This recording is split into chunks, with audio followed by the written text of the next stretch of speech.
आने वाले समय में, और क्या ये जो युद्ध है अभी भी लंबे समय तक चलने की संभावना इसकी बनी हुई है? अर्पिता जी, बिल्कुल इसमें कोई दो राय नहीं है। वैसे तो जो बहुत ज्यादा महातबाही का जो समय था, हम्म। वो पीरियड तो अब निकल रहा है धीरे धीरे। क्योंकि पहले मंगल सूर्य और शनि की युति थी, तो उस समय बहुत ज्यादा खतरनाक योग था। मंगल राहु की युति थी उस जिस समय ये युद्ध शुरू हुआ था। जनवरी की शुरुआत से ही जब युद्ध की शुरुआत हुई थी, तो उस समय ग्रहों की गति बहुत खराब थी। अब इस समय तो धीरे धीरे ये युद्ध जो है वो शांति की तरफ चला जाएगा। अभी मुझे लगता नहीं है कि ये युद्ध दोबारा हो पाएगा। हम्म। अभी 11 तारीख को, यानी 11 मई को, अगर मैं कहूँ तो मंगल और शनि की युति जो चल रही है, जो युद्ध का कारक होती है। युद्ध हमेशा मंगल शनि, मंगल राहु, राहु शनि, इनकी हम्म। युतियों में हुआ करते हैं। तो वो युति टूट जाएगी और 1 जून को गुरु उचका हो जाएगा। तो ऐसी कंडीशन में जब ग्रह अच्छी अच्छी जगह पे आते हैं, तो बुद्धि जो है भ्रष्ट नहीं होती, बुद्धि सही रूप से काम करना शुरू कर देती है। तो मुझे लगता है कि आगे की जो स्थिति है, ये कहीं ना कहीं अमेरिका, इजराइल झुक करके ईरान के साथ कोई ना कोई समझौता कर लेंगे। ईरान इसमें झुकने वाला है नहीं। तो हम्म। ऐसी स्थिति अभी ग्रहों की बनी हुई है। और जहां तक बात हम डोनाल्ड ट्रंप की कुंडली की बात करते हैं, तो उनकी कुंडली के ऊपर इस समय सिंह लगन के ऊपर केतु का गोचर चल रहा है। जी। और बाई बर्थ भी उनका केतु बैठा हुआ है। तो इस कंडीशन में ये देखा जाए, और शनि उनका मार्केस होकर के मृत्यु स्थान में है। शनि की ढैया भी उनके ऊपर चल रही है।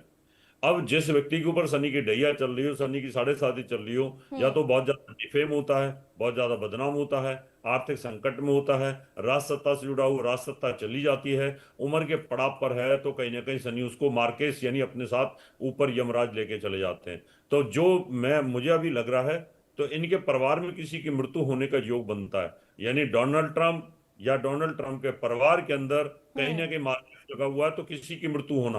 अभी तो इनके ऊपर ही हमले हो चुके हैं, जी। और अगला जो हमला होगा उसमें इनके बचने के चांसेस नहीं होंगे। मुझे ऐसा ज्योतिष की कुंडली की गणना के हिसाब से समझ आता है। जी। जी पर यानी आने वाले समय में ऐसा माना जा सकता है कि ऐसे हमले जो है और ज्यादा देखने को मिलेंगे, यानी ट्रंप पर जो है और ज्यादा हमले हो सकते हैं आने वाले समय में, उनके लिए और ज्यादा खतरा बन सकता है। नो डाउट अवतार जी, जो इनकी कुंडली चल रही है, ये मुझे नहीं लगता पूरा समय निकाल पाएंगे। हम्म। क्योंकि जिस प्रकार के ग्रह इनके ऊपर चल रहे हैं, या तो इनकी खुद बीमारी से मृत्यु होना, या इनके ऊपर अटैक होना। अब इनकी सिक्योरिटी टाइट कर दी जाएगी, लेकिन उसके बाद भी सिक्योरिटी में कहीं ना कहीं ऐसा पैच फंसेगा कि इसको अमेरिका के ही लोग नहीं चाहते इस समय पर। वहां की हम्म। सिक्योरिटी ही कोई बिक जाए, या सिक्योरिटी वाले ही मार दें, जैसे इंदिरा गांधी के साथ हुआ था। जी। क्योंकि इस समय अमेरिका के लोग नहीं चाहते ये राष्ट्रपति पद पर बना रहे। और वो भी ये नहीं चाहते कि अमेरिका की साख जो है खराब हो जाए, क्योंकि अमेरिका की जितनी गुडविल पूरे विश्व में बनी हुई थी, इस व्यक्ति के कारण वो खत्म हो चुकी है। क्योंकि वेनेजुएला में के राष्ट्रपति मादुरो को जिस प्रकार से इन्होंने उठाया था, उसे पूरे देश के अंदर, पूरे विश्व में हाहाकार मचा था। लोगों को ये लग रहा है ये क्या गुंडागर्दी है, गली के गुंडे जिस प्रकार से काम करते हैं, एक देश इस प्रकार से काम कर रहा है। तो हर बुद्धिजीवी पूरे विश्व का यही सोच रहा था।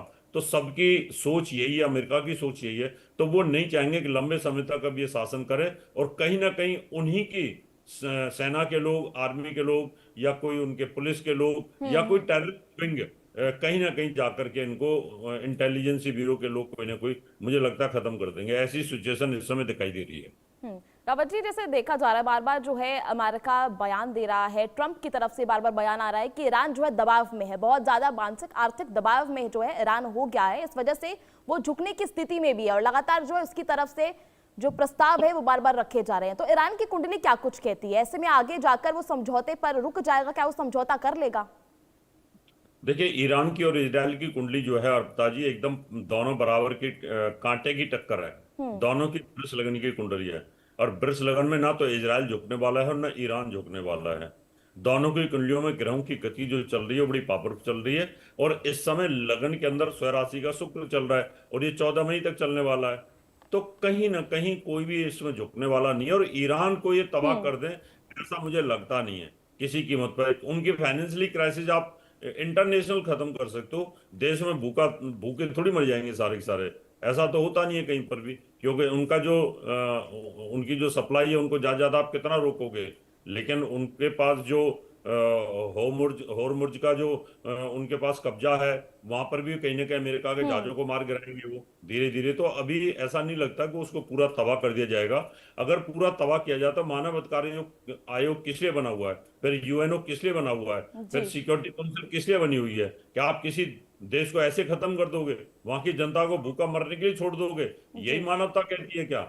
तो इस प्रकार से युद्ध के कुछ नियम हैं, उन नियमों को फॉलो करना पड़ेगा। अगर फॉलो नहीं किया जाता है तो कहीं ना कहीं फिर ये जी। युद्ध और ज्यादा भड़क सकता है चलिए और ठीक है दूसरे रावत जी, यानी माना जा सकता है तो जो युद्ध है अभी काफी समय